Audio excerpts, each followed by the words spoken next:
Today's topic is to add the substring at a specific location in our string. There are two methods to solve such kind of a problem. Method one, that is by using a list slicing, and a method two by using a join and an insert method. Let's start from the first method, that is by using a list slicing. So first we are going to initialize our string. We are going to take the input from the user, and we are going to take the input from the user for indexes, that on which particular index does the substring he wants to be. And after that we are going to use the list slicing over here.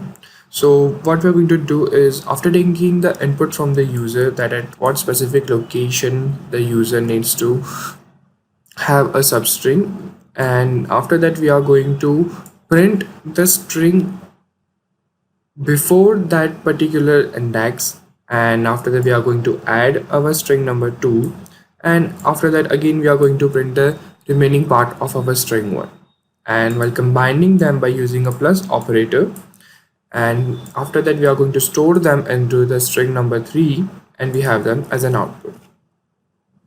Let me show you. Let's say my first string is AAA and a triple C, and I need to add a triple B, and I need to add into the third position.